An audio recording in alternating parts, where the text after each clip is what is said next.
La septième épreuve de la fausseté du tableau Tournesol Yasuda, comme nous avons déjà annoncé précédemment, c'est la provenance.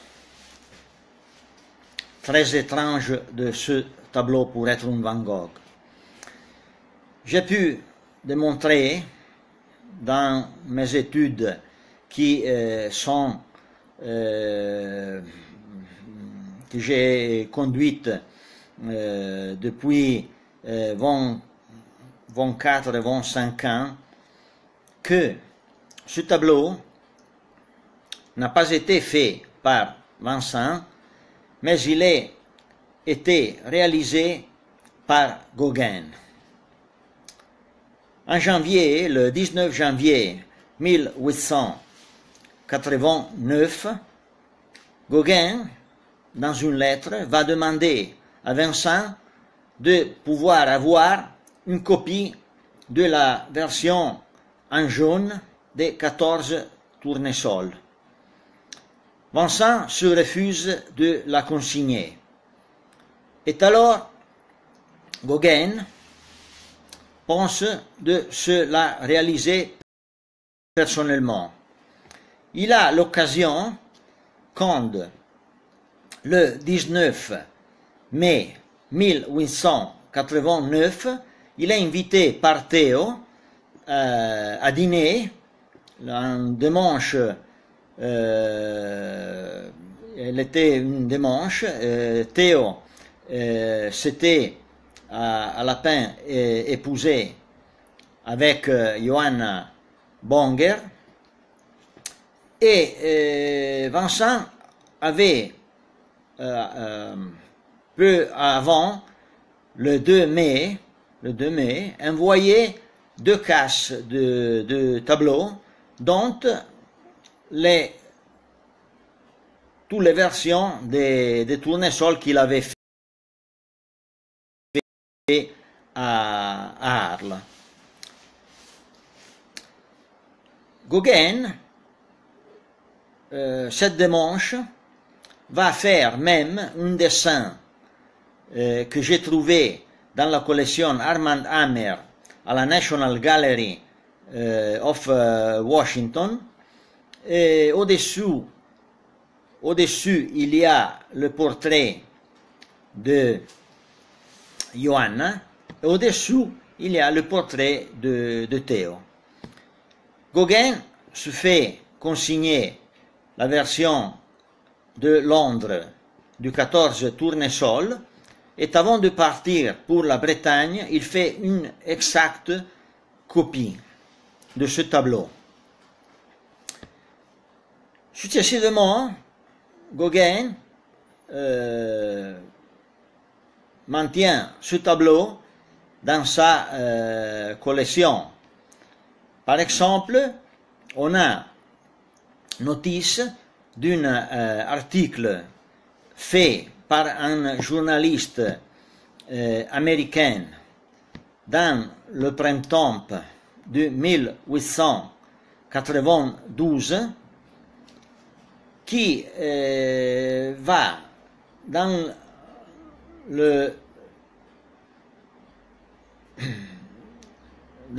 l'atelier de Gauguin, qui au moment ne se trouvait pas à Paris, mais il était dans le premier voyage à Tahiti, et elle vient conduite par son nom était Cecilia Vahern. Et elle travaillait pour l'hebdomadaire américain The Atlantic Monthly. Cette journaliste va dire dans l'article d'avoir vu dans l'atelier de Gauguin un très beau tableau de tournesol. Probablement, elle a été conduite par Schufnecker, qui était le dépositaire à Paris de toutes les œuvres que Gauguin ne pouvait pas apporter avec lui dans les voyages extra-européens. Et celle-ci, c'est la première apparition de ce tableau documenté. Nous savons même que en 1895, Gauguin va partir pour le secondaire et définitif voyage à Tahiti. Et il va laisser toutes ses œuvres, les œuvres de peinture, les œuvres de céramique, les œuvres de bois, en dépôt chez Schuffnecker et par exemple Charles Maurice et d'autres amis qui pouvaient s'intéresser à Paris pour la vente des œuvres qui lui permettent de vivre à Tahiti. Et il laisse même le tableau de Tournesol Yasuda à Schuffnecker en 1895, comme nous avons dit.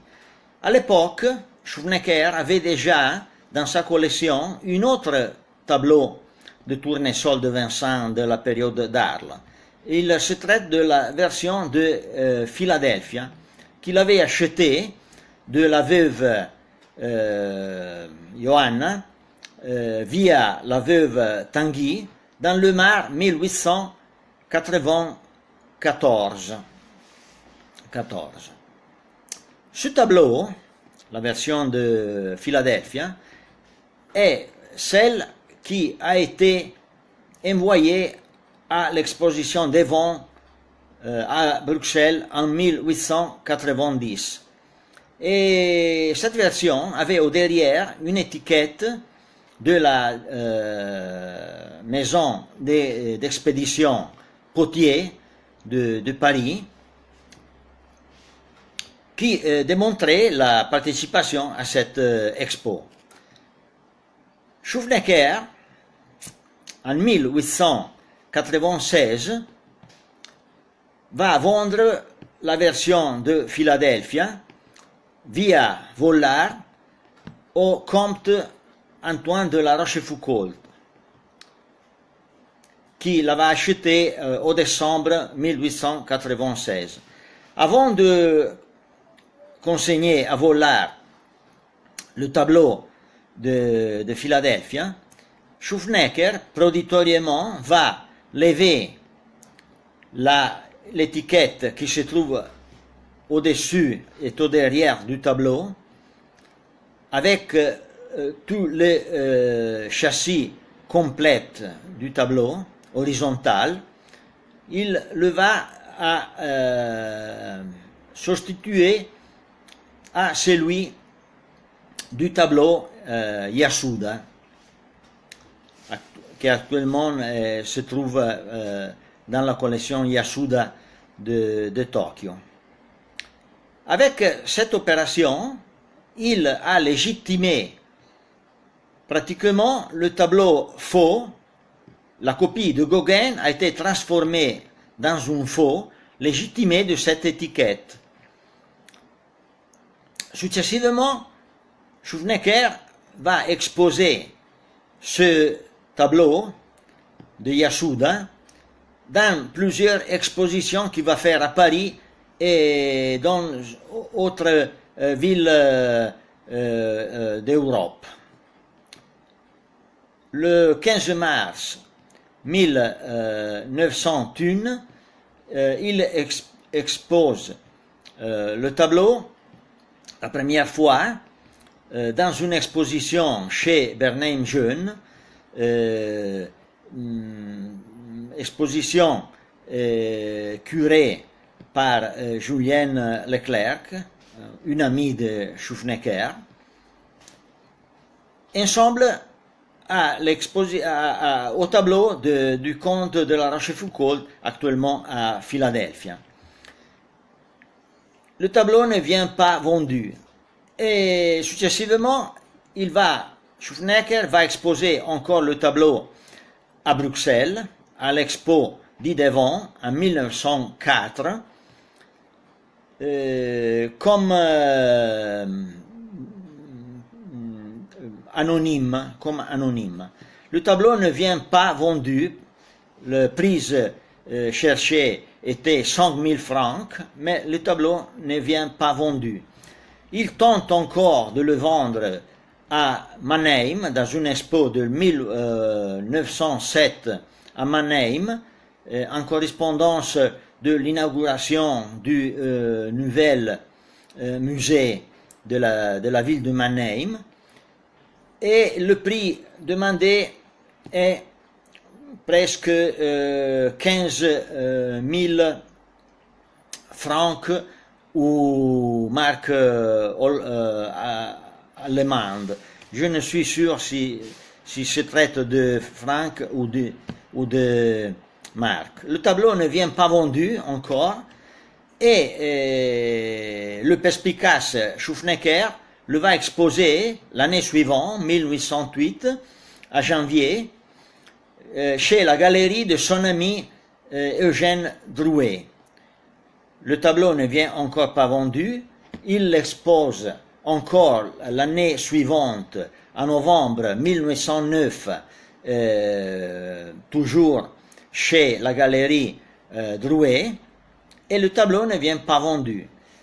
Finalement, dans 1910, Drouet vend le tableau au collectionneur allemand Mendelssohn Bartholdy, et de conséquence, le tableau devient, comme dit, historicisé au point que en 1928, Delafaye le met dans sa première catalogation de l'œuvre complète de Vincent, et le tableau a été toujours retenu authentique jusqu'à mes études que j'ai commencé en 1993 et publié sur un mémorable article sur le Corriere della Sera de Milan le 27 janvier 1994. Actuellement, le tableau est encore, comme dire, exposé sur les murs du musée Seiji Togo de Tokyo. Et on a fait 2 symposies pour chercher de résolver la question. Le premier à Londres en 1988 et peu à Amsterdam le 7-9 mars du 2002. Les responsables du musée Van Gogh et du musée de Tokyo sont convaincus que le tableau est authentique. Mais à mon paroir, la question c'est encore très ouverte et surtout on va étudier l'étiquette qu'il y a au derrière du tableau. À ce moment, il y a une question parce que je connais pour certes que en 1994, successivement à mon article clamoreux sur le Corriere della Sera, les responsables du musée de Tokyo ont restauré le tableau, levant la toile du vieux châssis et la réinsérant sur un nouveau châssis. Mais nous ne savons pas si le vieux châssis a été conservé par le musée. Sinon, la chose serait très très grave parce que il y a l'obligation pour les conventions internationales des tableaux très importants, des œuvres d'art très importantes qui règlent la question. Pratiquement, lorsqu'on fait une restauration d'un tableau, il y a l'oblige de maintenir tous les documents, tout le matériel avant de la restauration. J'espère d'avoir été très convaincant. Si vous voulez approfondir la question que je vous ai élinquée dans cette direct, vous pouvez aller sur mon profil, celui où vous êtes pour m'écouter. Diversement, sur le profil Antonio De Robertis, ou même sur mon site Mangoghiamo, ou digitalisant sur l'internet les deux mots Robertis Gog.